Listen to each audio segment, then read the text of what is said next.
একদিনের ঘটনা, ওনার যখন ইন্তেকাল হয়ে গেছে, ওনাকে মানুষ যখন গোসল দিতে নিয়ে যাবে, গোসল দিতে নিয়ে যাওয়ার সময় দেখে গোসলখানায় যখন কাপড়গুলা সব খোলা হয়েছে, দেখে আবু জাফর ইয়াজিদ ইবনুল কাকা আল মাদানী কণ্ঠনালী থেকে নিয়ে সিনার শেষ পর্যন্ত পুরা সিনার মধ্যে কোরআনের ছাপ বেশি উঠছে। কোরআন পড়লে কি লাভ? হ্যাঁ, কোরআন উনি প্রতিদিন পড়তে পড়তে ঘুমাইতেন। একদিনের ঘটনা, নাফি ইবনে আব্দুর রহমান ঘুম থেকে উঠছে।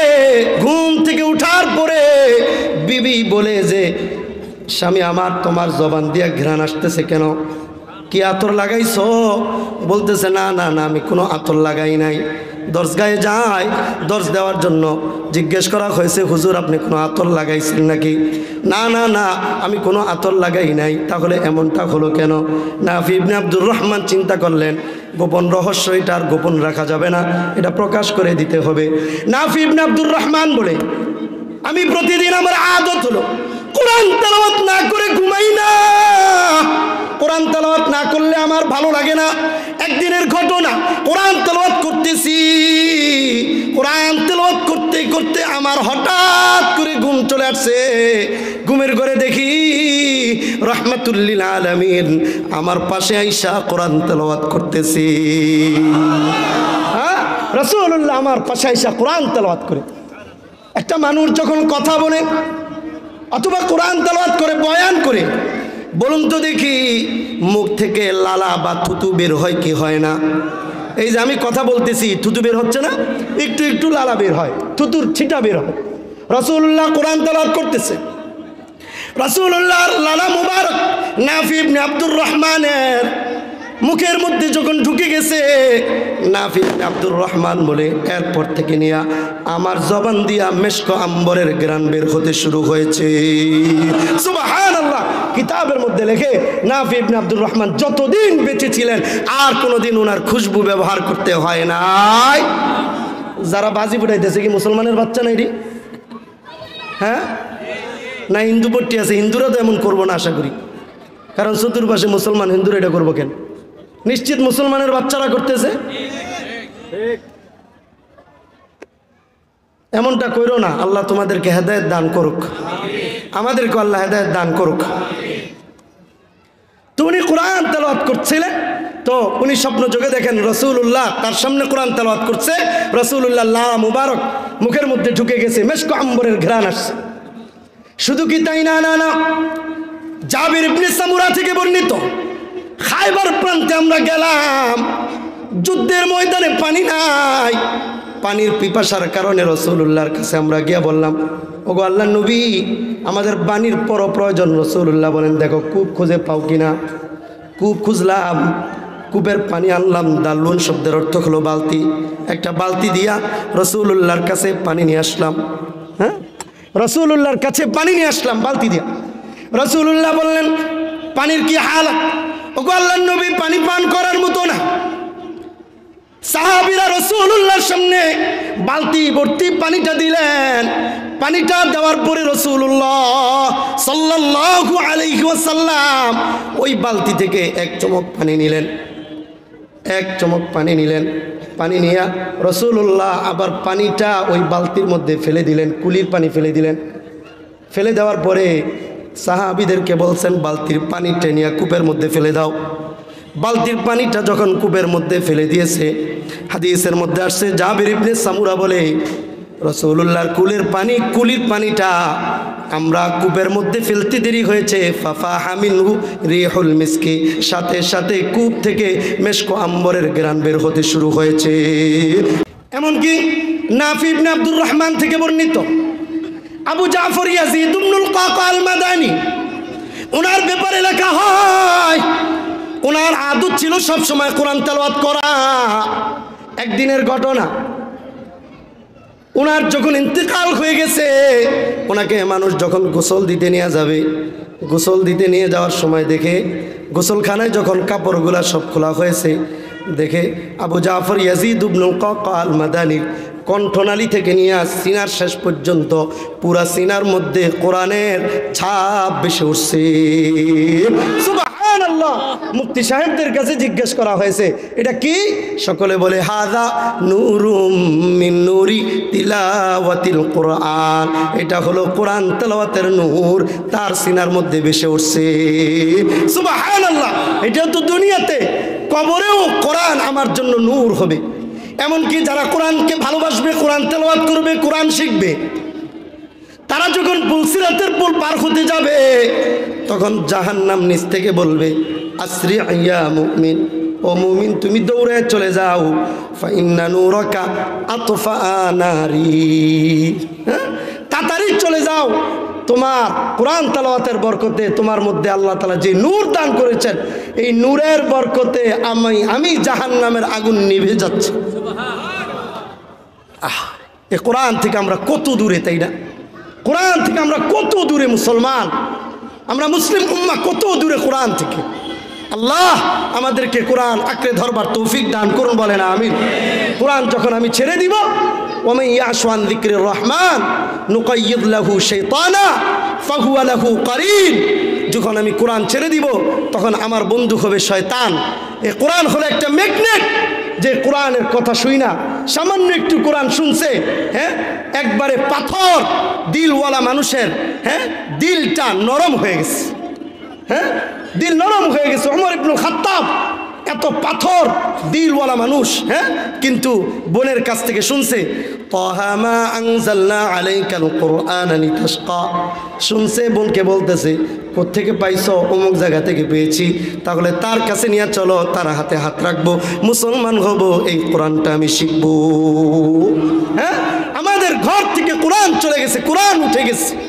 প্রত্যেকটা মাহফিলে তো বলাই হয়, বলার পরেও যদি আমরা না মানি, আমরা যদি না শুনি, তাহলে আর কি করার আছে? বেশির থেকে বেশি হাতে ধরতে পারবো, পায়ে ধরতে পারবো, এটাই তো, এর চেয়ে বেশি আর কি করা যাবে? তাহলে মুমিন হওয়ার জন্য 1 নম্বর গুণ কি বলেন?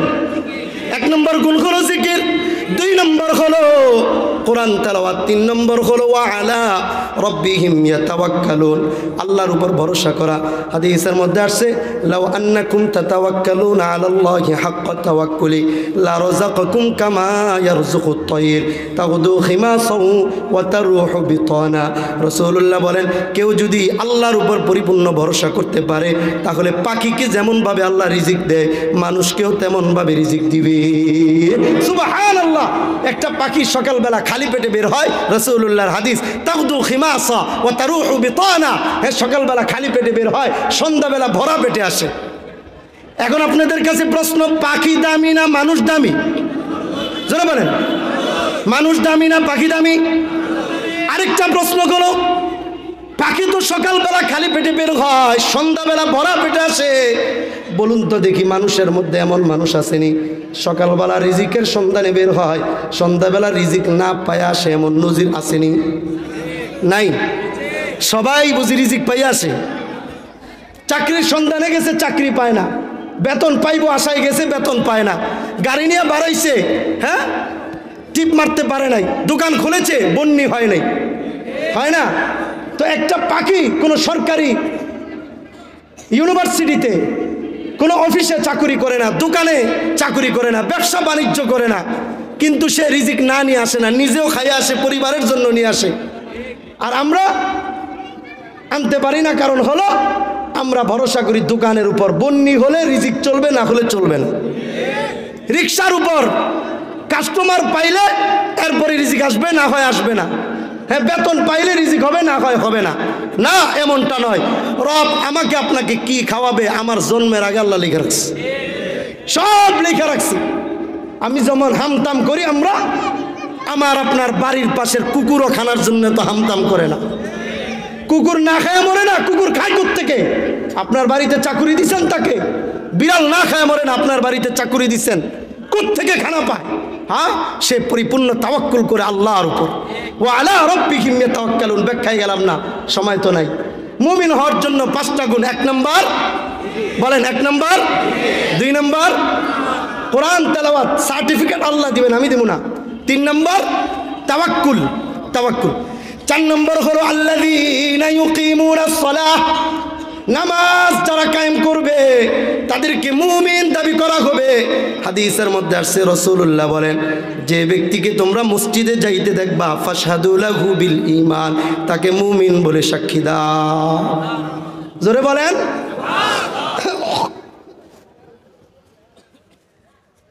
মসজিদে যাইতে দেখলে মুমিন বলে সাক্ষী দিতে বলছে। আর আমগো তো দেখা যায় মাছ বাজারে থাকলেও মুমিন, নামাজ না পড়লেও মুমিন, চুরি করলেও মুমিন, ডাকাতি করলেও মুমিন। তাই মুমিন হওয়ার যে একটা মূলনীতি রাসূলুল্লাহ বলে দিয়েছেন। রাসূলুল্লাহ বলেছেন, যে ব্যক্তির সম্পর্ক মসজিদের সাথে থাকবা ফাশহাদু লাহু বিল ঈমান, যার সম্পর্ক মসজিদের সাথে দেখবা তার ব্যাপারে সাক্ষী দিবা সে কি? মুমিন। এই জন্য নামাজের ব্যাপারে রাসূলুল্লাহ বলেন, মান তারাকা সালাতা মুতাআম্মিদান ফাকাদ কাফার। নামাজ ছাড়লো তো কুফরি করলো। অনেক কথা আছে, ওই দিকে যাব না। রাসূলুল্লাহর কাছে ওয়াসিলা ইবনুল আসকা রাদিয়াল্লাহু তাআলা আনহু গিয়া বলে, ওগো নবী, আমাকে কিছু আমল দেন, যে আমলের কথা বাড়িতে গিয়া মানুষকে দাওয়াত দিব। রাসূলুল্লাহ বলেন, সর্বপ্রথম মানুষকে ঈমানের দাওয়াত দাও। ওয়াসিলা ইবনুল আসকা রাদিয়াল্লাহু তাআলা আনহু রাসূলের কাছ থেকে দাওয়াত পাইয়া মদিনা থেকে মিশরে আসছেন। মিশরে আইসা বাবা এবং সন্তান দাওয়াত দিচ্ছেন। দাওয়াত দেওয়ার এক পর্যায়ে খ্রিস্টান মিশনারি, এখন না আগেও ছিল, এখন যেমন খ্রিস্টান মিশনারি আছে না, আপনি অমুসলিমদেরকে মুসলমান বানানোর চেষ্টা করেন, আপনাকে ধরে নিয়ে যাবে, তখনও এই অভ্যাস ছিল। তখনকার সময় ইটালির বাদশা যে ছিল সে ছিল হলো খ্রিস্টান। তখন ওয়াসিলা ইবনুল আসকা রাদিয়াল্লাহু তাআলা আনহুর সন্তানকে তাদের গোয়েন্দা বিভাগের লোকগুলা ধরে নিয়ে গেছে, নিয়ে ইটালির রাজধানী রোম কারাগারের মধ্যে তাকে রাখছে। ওয়াসিলা ইবনুল আসকা রাদিয়াল্লাহু তাআলা আনহুর ছেলেকে। বাবা চিন্তা করলেন, আমার সামনে সন্তানকে ধরে নিয়ে গেছে, কিন্তু আমি না বাবা, আল্লাহ না কোরআনে বলছে, কু আনফুসাকুম ওয়া আহলিকুম নারা, নিজে জাহান্নাম থেকে বাঁচাও, পরিবারকে বাঁচাও। কিন্তু পরিবারকে বাঁচাবো, আমার সন্তান তো অনেক দূরে আছে। গুগলে সার্চ দিয়ে দেখেন, মিশর থেকে নিয়ে ইটালির রাজধানী রোম পর্যন্ত 5600 কিলোমিটার। বলুন তো কত কিলোমিটার? 5600 কিলোমিটার দূরে। এখন বাবা চিন্তা করলেন, এত দূরে সন্তান, আল্লাহ যদি আমাকে জিজ্ঞেস করে, এই তোর সন্তান যে এত দূরে ছিল, সে নামাজ পড়ছে কি পড়ে নাই, তুই বাবা হিসাবে কি ভূমিকা রাখছস বল, আমি আল্লাহর কাছে বল। খালি সন্তান পালা এটাই খালি দায়িত্ব না, সন্তানকে নামাজের জন্য বলা এটাও আমার আপনার জন্য ঈমানি দায়িত্ব। মুরু আওলাদাকুম বিসসালাহ ওয়া হুম আবনাউ সাব'a সিনিন, যখন সন্তানের বয়স 7 তখন তুমি নামাজের দাওয়াত দাও। ওয়াসিলা ইবনুল আসকা রাদিয়াল্লাহু তাআলা আনহু চিন্তা করলেন, কেমনে নামাজের দাওয়াত দিব। মিশরের মরুভূমি, আরব দেশের মধ্যে মরুভূমির মধ্যে গিয়া ওয়াসিলা ইবনুল আসকা একটা ছোট পাহাড়ের মধ্যে উঠতেন। পাহাড়ের উপরে উঠা নামাজের সময় যখন হতো উনি বলতেন, কদ হানা ওয়াক্তু সালাতিল ফাজরি, ফজরের ওয়াক্ত হয়ে গেছে। জোহরের সময় হলে আবার বলতেন, কদ হানা ওয়াক্তু সালাতিজ যুহরি। আসরের সময় এমন বলতেন, মাগরিবের সময়ও বলতেন, এশারের সময়ও বলতেন। বলে আল্লাহর কাছে হাত তুলে বলতেন, আল্লাহ, আমি বাবা সন্তানকে নামাজের ওয়াক্ত হয়েছে এটা বলে দিয়েছি, আপনি আমার কথাটা সন্তানের কাছে পৌঁছায়া দেন। আল্লাহ পৌঁছাতে পারেন কি পারেন না? জোরে বলেন, পারেন কি পারেন না? বাবা বলতেন, আল্লাহ, ওমরের কথা মদিনা থেকে, ইয়া সারিয়াতাল জাবাল, এই কথাটা মাইলকে মাইল দূরে আপনি পৌঁছাতে পেরেছেন, আপনি চাইলে আমার কথাটাও সন্তানের কাছে পৌঁছাতে পারেন। বাবা প্রতিদিন এইভাবে বলে 2 থেকে 2.5 বছর কারাগারে ছিল। কারাগার থেকে যখন বের হয়েছে, 2.5 বছর পরে বাবা সন্তানের প্রথম সাক্ষাৎ। আমাদের তো সন্তানের সাথে সাক্ষাৎ হয়, সাক্ষাৎ হলে আমরা বলি, হ্যাঁ বাবা খানা খাইছনি, ডিউটি ঠিক মতো হইছেনি, হ্যাঁ ফোন দিয়া বলি, বাবা কাজ কাম ঠিক মতো কইরো, পড়ালেখা ঠিক মতো কইরো, সুযোগ পাইলে নামাজটা পড়ো। হ্যাঁ, সুযোগ পাইলে নামাজ পড়ো, অথচ বলা দরকার ছিল, বাবা নামাজ পড়ো, সুযোগ পাইলে পড়ো। হ্যাঁ, বাবা নামাজ পড়ো, সুযোগ পাইলে কাজ কইরো। কিন্তু আমরা বলি কি, বাবা সুযোগ পাইলে নামাজটা পড়ো। মুমিনের কাজ কি সুযোগ পাইলে নামাজ পড়া? জোরে বলেন। মুসলমান নামাজ পড়বে না, অবশ্যই মুসলমান হয় কেমন? ওয়াসিলা ইবনুল আসকা রাদিয়াল্লাহু তাআলা আনহুর সাথে প্রথম সাক্ষাতের পরে বলতেছে, বাবা 2.5 বছর পরে তোমার সাথে আমার সাক্ষাৎ, 2.5 বছর কাফেরদের কারাগারে ছিলাম, বলো দেখি নামাজটা ঠিক মতো আদায় করছো নাকি? তখন সন্তান বলতেছে বাবা তুমি না আমাকে ডাকছো? কারাগারে ঢুকার পর থেকে নিয়ে বের হওয়ার আগ পর্যন্ত প্রতিদিন প্রত্যেক ওয়াক্তের নামাজ তোমার কণ্ঠের আওয়াজ শুই না আমি নামাজ আদায় করেছি। 4 নম্বর নামাজ, 5 নম্বর ওমিম্মা রাযাকনাহুম ইউনফিকুন, আল্লাহর রাস্তায় দান করা। এই 5টা গুণ। 1 নম্বর কি বলেন? জিকির। আমি আপনি মুমিন হতে চাই না, মুমিন তো দাবি করতে চাই। এই গুণ কোরআন দ্বারা প্রমাণিত আমার মধ্যে থাকতে হবে। 1 নম্বর জিকির, 2 নম্বর কোরআন তেলাওয়াত, 3 নম্বর তাওয়াক্কুল। বলেন 3 নম্বর তাওয়াক্কুল, 4 নম্বর নামাজ, 5 নম্বর আল্লাহর রাস্তায় দাঁড় করা। এই 5টা জিনিস যদি আমার মধ্যে থাকে, কোনো ঢাকা ইউনিভার্সিটি থেকে সার্টিফিকেট দিচ্ছে না, ঢাকা আলিয়া থেকে সার্টিফিকেট দিচ্ছে না, হ্যাঁ ইউরোপ আমেরিকা থেকে সার্টিফিকেট দিচ্ছে না, স্বয়ং রব্বুল আলামিন সার্টিফিকেট দিচ্ছে। এই 5টা গুণ যার মধ্যে থাকবে উলাইকা হুমুল মুমিনুনা হাক্কা, এরা হলো প্রকৃত মুমিন।